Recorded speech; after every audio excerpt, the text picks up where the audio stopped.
Halo, selamat siang semuanya. Perkenalkan, nama saya Alvin Siagian dari program studi informatika dengan NIM 11S25003. Di sini saya akan membuat video pembelajaran mata kuliah, pemodelan dan simulasi, modul yang pertama. Pada video pembelajaran ini, saya akan menjelaskan implementasi sebagai aplikasi Todoli sederhana sebagai bagian dari pembelajaran modul pemodulan dan simulasi. Modul yang pertama.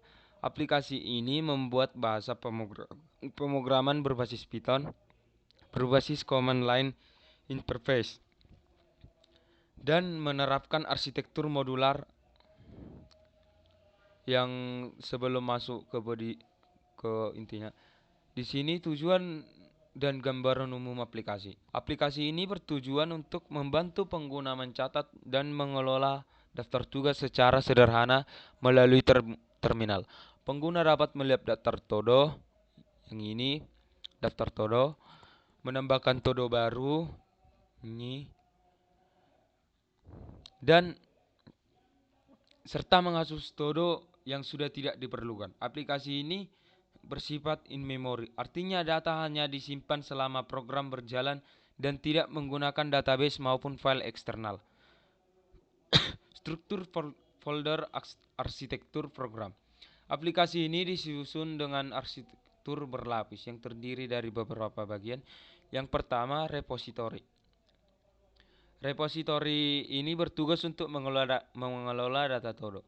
Pada aplikasi ini, data disimpan data disimpan data disim, disimpan untuk mengambil dalam sebuah list di memori. Repository menyediakan fungsi untuk mengambil seluruh data, menambahkan data baru, dan menghapus berdasarkan data ID.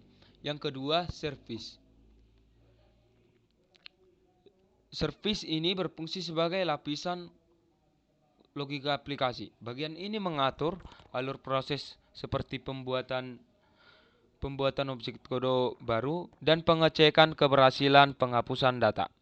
Service menjadi penghubung antara view dan repository.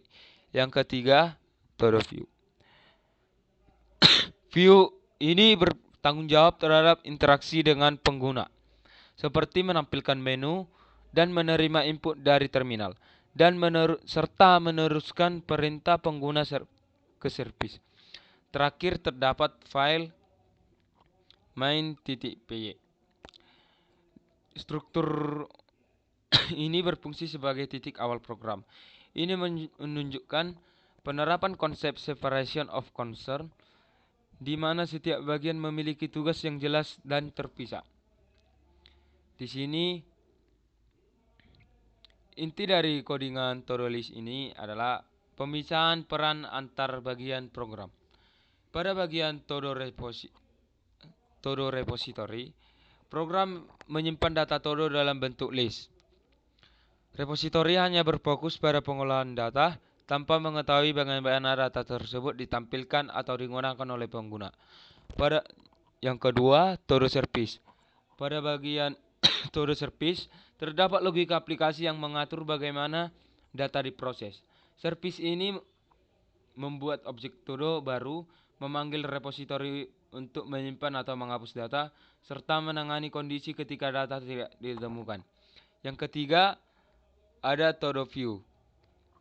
Program ini menampilkan menu di terminal dan menerima input dari pengguna view.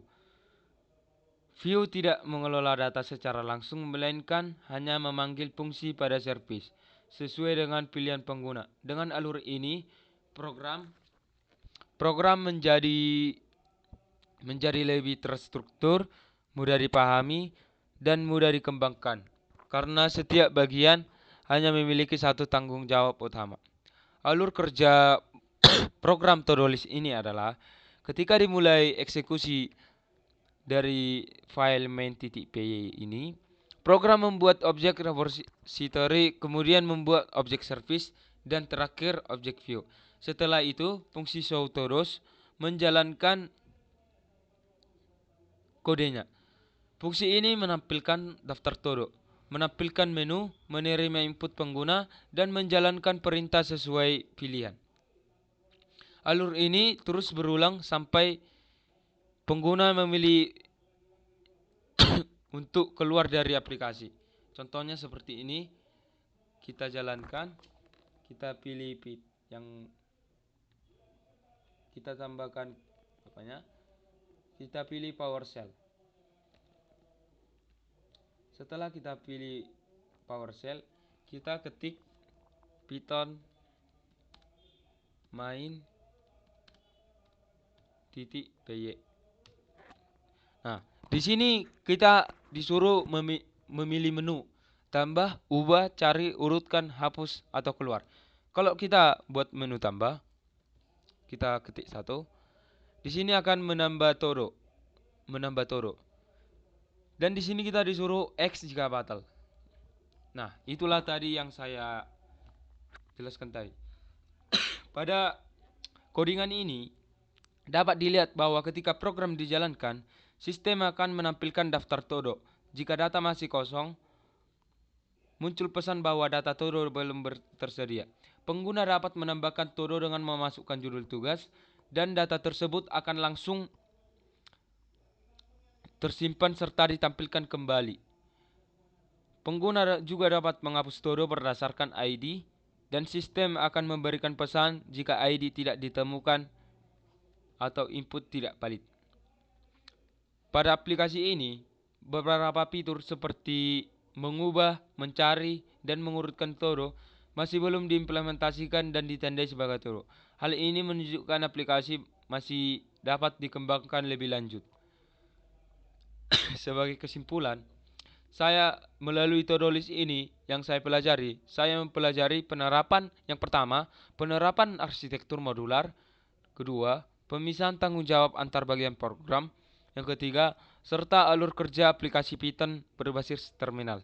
Demikian penjelasan video pembelajaran pemodelan dan simulasi modul yang pertama. Terima kasih atas perhatiannya. Saya Alvin Siagian. Jika ada kesalahan, mohon dimaafkan. Terima kasih.